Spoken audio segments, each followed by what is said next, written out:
प्यारे बच्चों good morning. कल अपन पढ़ रहे थे अलजेब्रा अपन पढ़ रहे थे, उसमें अपन ने बात की थी ग्रुप की बात की थी। ग्रुप की परिभाषा क्या होती है, ग्रुप के एग्जाम्पल अपन डिस्कस कर चुके हैं, साथ ही ग्रुप की कुछ प्रॉपर्टीज अपन डिस्कस कर चुके हैं। आज अपन ग्रुप की एक वेरी इंपॉर्टेंट थ्योरम अपन डिस्कस कर रहे हैं जो कि बार बार एग्जाम में पूछी जाती है। थ्योरम ये दे रखी है,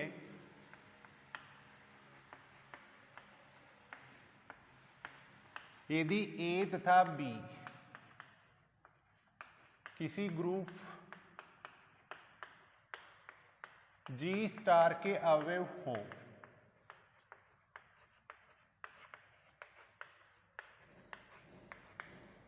तो समीकरण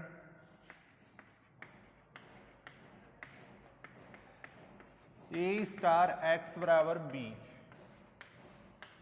तथा वाई स्टार ए बराबर बी के ग्रुप जी में अद्वितीय हल होते हैं।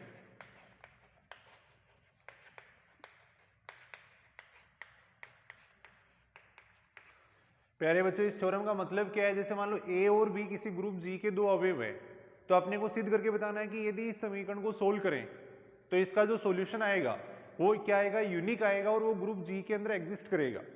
एग्जाम्पल के तौर पे जैसे अपन कोई भी ग्रुप लेते हैं, अपन ये बात जानते हैं G is equal to 1 - 1 iota minus iota. गुणा संक्रिया के लिए क्या होता है, ग्रुप होता है। अब इसके कोई भी दो एलिमेंट ले लिया अपने, सपोज आयोटा ले लिया और माइनस आयोटा ले लिया। ग्रुप के कोई भी दो एलिमेंट ले लिया अपने, आयोटा और माइनस आयोटा ले लिया। अब ए और बी की जगह अगर आयोटा और माइनस आयोटा अपन रखते हैं तो यहां से जो एक्स की वैल्यू आएगी वो एक्स की वैल्यू हमेशा क्या आएगी, यूनिक आएगी और वो हमेशा ग्रुप के अंदर एग्जिस्ट करेगी। यानी ए और बी अगर ग्रुप के एलिमेंट लेते हैं तो जो एक्स की वैल्यू आएगी वो हमेशा क्या आएगी, इसके अंदर आएगी। यानी इस समीकरण का जो सॉल्यूशन आएगा वो हमेशा किसके अंदर आएगा, ग्रुप के अंदर आएगा और यूनिक आएगा। अपन देख सकते हैं यहाँ पे मान रख के देख सकते हैं, ए की जगह अगर अपन आयोटा रखते हैं, स्टार का मतलब संक्रिया, संक्रिया यहाँ पे क्या दे रखी है, गुणा दे रखी है। बी का मतलब कितना हो गया, माइनस आयोटा हो गया। अब इसको अगर सोल्व किया जाए तो x इज इक्वल टू कितना आएगा, -1 आएगा। और यहाँ अपन देख रहे हैं, देखो x की वैल्यू क्या आ रही है, यूनिक आ रही है और किसके अंदर एग्जिस्ट कर रही है, जी के अंदर एग्जिस्ट कर रही है। तो यानी इस समीकरण को अगर अपन सोल्व करते हैं किसी भी ग्रुप के लिए तो x की जो वैल्यू आएगी वो हमेशा क्या आएगी, ग्रुप के अंदर आएगी और यूनिक आएगी। इस बात को अपन थ्योरम के माध्यम से प्रूव करके बता रहे हैं। एग्जाम की दृष्टि से वेरी इंपॉर्टेंट थ्योरम है, बार बार एग्जाम के अंदर पूछी जाती है।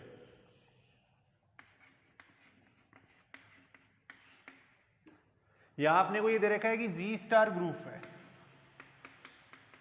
दिया गया है कि जी स्टार ग्रुप है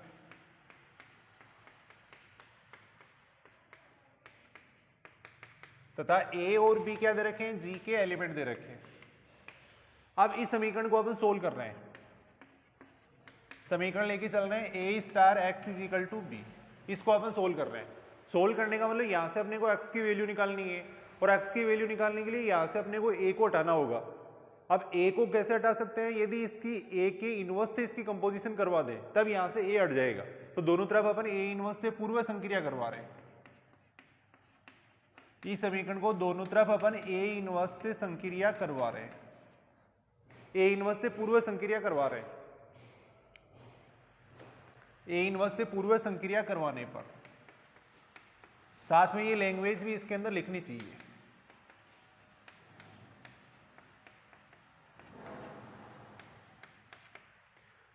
ये सारे ग्रुप के एलिमेंट है तो एसोसिएटिविटी का यहां पालन करेगा, तो इसको अपन लिख सकते हैं A inverse star A star X is equal to आ जाएगा A inverse star B. A inverse star A को अपन ई लिख सकते हैं। ये बात अपन ने लिखी है साचर्यता से, साचर्यता से। जब ई की अपन एक्स से कंपोजिशन करवाएंगे तो क्या आएगा, एक्स आएगा। तो यहां से एक्स इज इक्वल टू कितना आ गया, ए इनवर्स स्टार बी आ गया। तो सबसे पहले अपन ने क्या किया, एक्स की वैल्यू निकाल ली। अब अपने को ये सिद्ध करके बताना है कि एक्स की जो ये वैल्यू आ रही है वो किसके अंदर है, जी के अंदर एग्जिस्ट कर रही है। तो यहां अपन इस बात को इस तरीके से बता सकते हैं,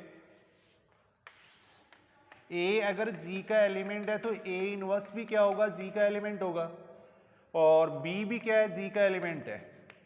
अब ए इनवर्स भी जी का एलिमेंट है और बी भी जी का एलिमेंट है और जी एक ग्रुप है, तो साचर्यता से अपन लिख सकते हैं कि ए इनवर्स स्टार बी भी क्या आएगा, जी का एलिमेंट आएगा। तो इससे ये बात सिद्ध होती है कि x की जो वैल्यू है वो किसके अंदर एग्जिस्ट कर रही है, g के अंदर एग्जिस्ट कर रही है। तो अतः अपन ये लिख सकते हैं समीकरण a स्टार x बराबर b का हल ग्रुप g में विद्यमान है, ग्रुप g में विद्यमान है, ग्रुप जी में विद्यमान है। अब अपने को ये सिद्ध करके बताना है कि इसका जो सॉल्यूशन आएगा वो क्या आएगा, यूनिक आएगा। यूनिक सॉल्यूशन अपने को सिद्ध करके बताना है।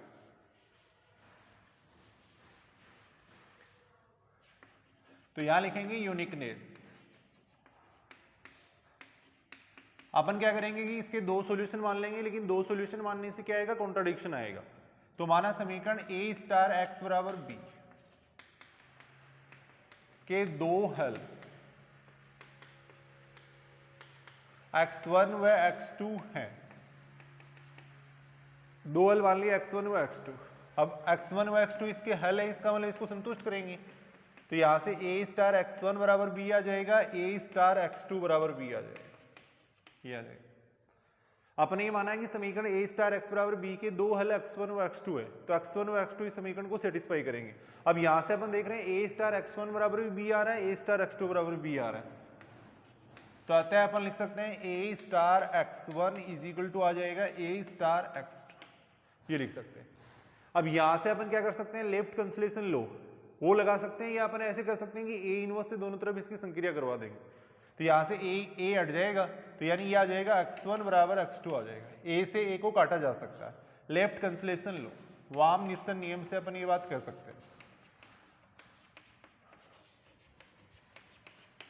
ग्रुप के अंदर हमेशा क्या होता है, कंसोलेशन लो है वो होल्ड होता है, क्योंकि इनवर्स एलिमेंट इसके अंदर एग्जिस्ट करता है और इनवर्स से जब इसकी कंपोजिशन कराएंगे तो ये a कैंसिल हो जाएगा। तो यहाँ से x1 बराबर x2 आ रहा है। तो अपन ने क्या किया था, समीकरण a स्टार x बराबर b के दो हल माने थे, लेकिन दोनों हल क्या आ रहे हैं, बराबर आ रहे हैं। अतः अपन ये कह सकते हैं कि समीकरण a स्टार x बराबर b का, अतः समीकरण a स्टार x बराबर b का ग्रुप g में अद्वितीय हल विद्यमान होगा।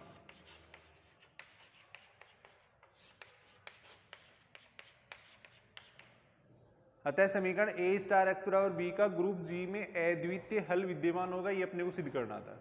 इसी प्रकार अपन सिद्ध कर सकते हैं कि समीकरण y स्टार a बराबर b का भी ग्रुप g में अद्वितीय हल विद्यमान होगा। y स्टार a बराबर b है, यहाँ से अपन y की वैल्यू निकाल लेंगे। यहाँ पे अपन क्या करेंगे, a इनवर्स से इसकी इस साइड से कंपोजिशन करवा देंगे, तो y की वैल्यू आ जाएगी, y इज इक्वल टू आ जाएगा b स्टार a इनवर्स। फिर b स्टार a इनवर्स को अपन सिद्ध करके बताएंगे कि वो ग्रुप के अंदर एग्जिस्ट करेगा। तो यहाँ से अपन देख सकते हैं कि वो ग्रुप के अंदर एग्जिस्ट करेगा। फिर अपन ये बताएंगे, यूनिकनेस बताएंगे। तो y स्टार a बराबर b के दो हल मान लेंगे, y1 और y2 मान लेंगे। तो उसी तरीके से ये y1 बराबर y2 सिद्ध हो जाएगा। तो इसका मतलब y स्टार a बराबर b का भी ग्रुप g में क्या आएगा, अद्वितीय हल आएगा। ये बात अपने को सिद्ध करके बतानी थी। तो ग्रुप की जो सामान्य प्रॉपर्टी है वो अपन यहाँ पढ़ चुके हैं। उससे आगे अपन बात कर रहे हैं ग्रुप के अवयव की कोटि अपन कैसे निकाल सकते हैं, जो कि वेरी इंपॉर्टेंट है। सीधा एग्जाम्पल भी पूछा जाता है और उससे संबंधित थ्योरम भी वेरी इंपॉर्टेंट थ्योरम है।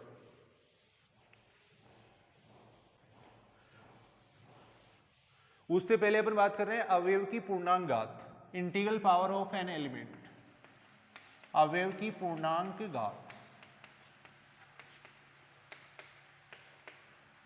a की पावर 0 है, उसको e से डिनोट किया जाता है।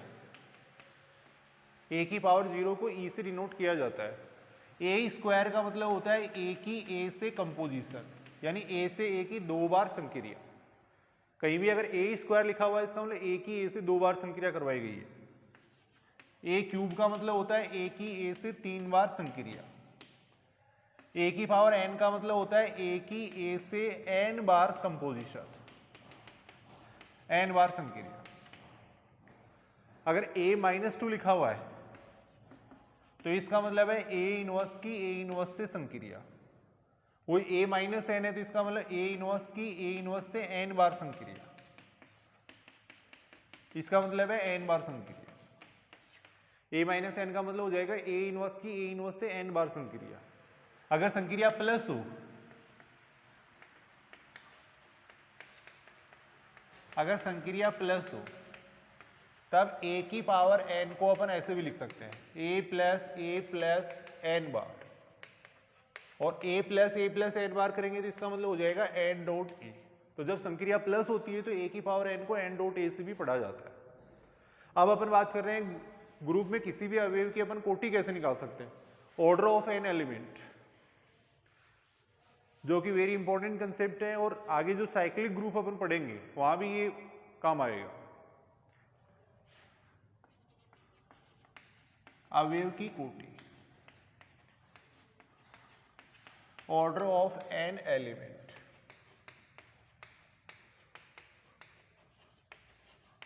Order of an element. Group की बात करें तो सबसे पहले लिखेंगे, माना G स्टार ग्रुप है, कोई भी इसमें रटने की जरूरत नहीं है, जो जो अपन मान रहे हैं वो लिखते जाएंगे। माना G स्टार ग्रुप है, अब अपन अवयव की बात कर रहे हैं तो एक अवयव मान लेंगे, तथा A belongs to G, A अपने G का एक एलिमेंट मान लिया। तब अवयव A की कोटि,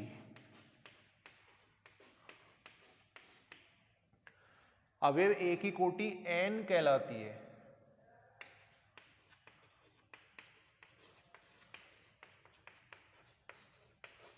यदि n छोटे से छोटा धनात्मक पूर्णांक, n छोटे से छोटा धनात्मक पूर्णांक इस प्रकार है कि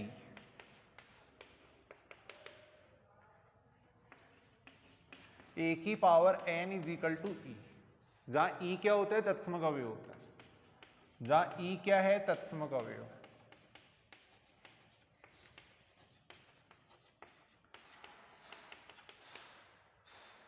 यानी अवयव a की कोटि n कहलाती है यदि a को a से अगर अपन n बार संक्रिया करवाते हैं तब क्या आना चाहिए, तत्समक अवयव आना चाहिए। a की पावर n का मतलब हो गया a की a से n बार संक्रिया, यानी अपने को ये देखना होता है कि a की a से अपन कम से कम कितनी बार संक्रिया करवाएंगे तत्समक अवयव आ जाए।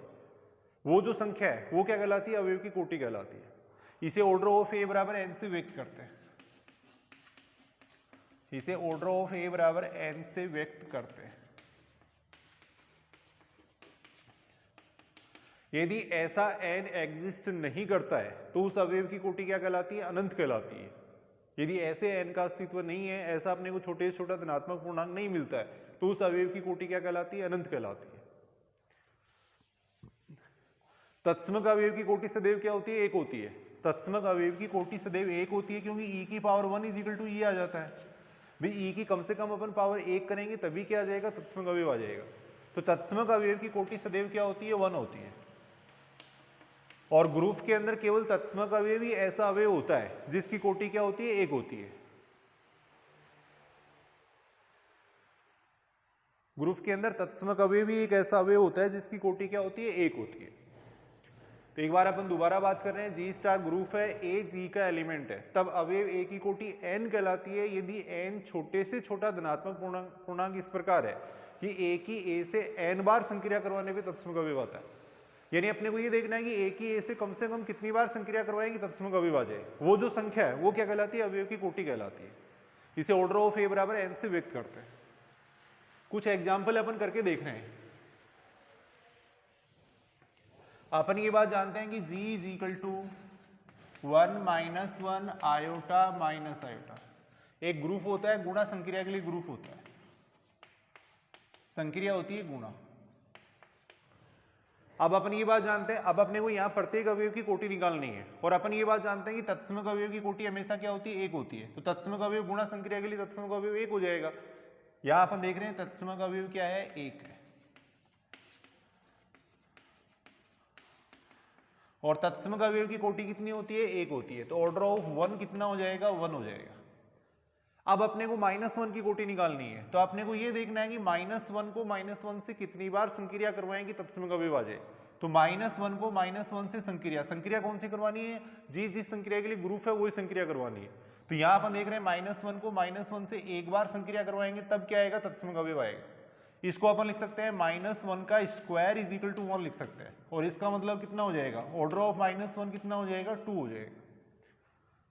यानी -1 का स्क्वायर इज इक्वल टू क्या आ रहा है, तत्सम अवयव आ रहा है। अभी अपने बात की थी a की power n is equal to e की बात करी थी, यानी a की पावर अपन कितनी करेंगे तत्सम अवयव आ जाए, या ऐसे अपन कह सकते हैं कि a की कितनी बार संक्रिया करवाएंगे तत्सम अवयव आ जाए। तो यहाँ -1 की अपन 2 बार संक्रिया करवाएंगे तब तत्सम अवयव आएगा, तो इसका मतलब ऑर्डर ऑफ -1 कितना हो जाएगा, 2 हो जाएगा।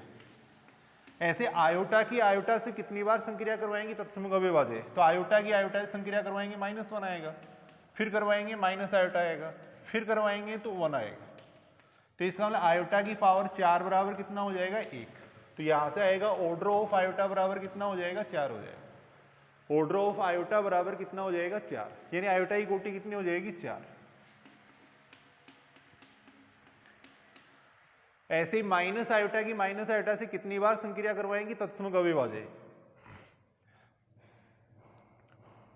माइनस आयोटा की माइनस आयोटा संक्रिया करवाएंगे, माइनस माइनस प्लस हो जाएगा, फिर ये माइनस आएगा, प्लस आयोटा हो जाएगा, फिर माइनस आयोटा संक्रिया करवाएंगे तब 1 आएगा, यानी माइनस आयोटा की पावर कम से कम 4 करेंगे तब तत्सम अवयव आएगा। तो इसका मतलब ऑर्डर ऑफ माइनस आयोटा कितना हो जाएगा, 4 हो जाएगा। ऑर्डर ऑफ माइनस आयोटा कितना हो जाएगा, 4 हो जाएगा। यहाँ अपन देख रहे हैं कि प्रत्येक अवयव की कोटि ग्रुप की कोटि से कम आ रही है। यहाँ अपन देख रहे हैं ग्रुप की कोटि कितनी हो जाएगी, 4। ग्रुप की कोटि का मतलब है ग्रुप में जितने एलिमेंट होते हैं वो क्या कहलाती है, उसकी कोटि कहलाती है। ग्रुप में जितने एलिमेंट होते हैं वो उसकी क्या कहलाती है, कोटि कहलाती है। तो यहाँ ग्रुप में 4 अवयव है, इसका मतलब ग्रुप की कोटि कितनी होगी, 4। तो अवयव की प्रत्येक अवयव की कोटि ग्रुप की कोटि से कम या बराबर होती है। तो यहाँ अपन देख रहे हैं कि प्रत्येक अवयव की कोटि ग्रुप की कोटि से कम या बराबर होती है। केवल तत्समक अवयव की कोटि 1 होती है, इसके अलावा किसी भी अवयव की कोटि 1 नहीं हो सकती। कोटि का मतलब है छोटे से छोटा धनात्मक पूर्णांक। कोटि का मतलब होता है छोटे से छोटा धनात्मक पूर्णांक ताकि तत्समक अवयव आ जाए। अब यहां अपन देखें तो अगर आयोटा की पावर अपन 8 करेंगे तब भी तत्समक अवयव आएगा, लेकिन इसका मतलब ये नहीं हुआ कि आयोटा की कोटि 8 हो गई। छोटे से छोटा धनात्मक पूर्णांक होना चाहिए जिसकी पावर करने पे क्या आ जाए, तत्समक अवयव आ जाए। इसीलिए हमेशा ये लिखा जाता है a की पावर n बराबर अगर e कहीं भी लिखा हुआ है तो उसको अपन ये लिखेंगे order of a less than equal to n होगा, ये पढ़ा जाता है।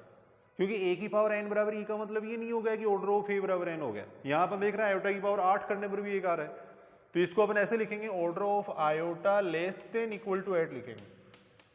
अगर 8 छोटे से छोटा धनात्मक पूर्णांक है तब तो ये इसकी कोटि हो जाएगी, वरना इसकी कोटि क्या आएगी, 8 से कम आएगी। तो कहीं भी अगर a की पावर n बराबर e लिखा हुआ है तो हमेशा इसको पढ़ना order of a less than equal to n पढ़ना है। अगर ऑर्डर ऑफ a बराबर n लिखा हुआ है तब हमेशा इसको पढ़ेंगे a की पावर n बराबर e। अभी जो थ्योरम अपन करेंगे वहां पे ये बात काम में आएगी। इसी प्रकार आज आप डेफिनेशन को पढ़े, इससे संबंधित कुछ एग्जाम्पल हैं वो नेक्स्ट क्लास के अंदर अपन डिस्कस करेंगे। Thank you.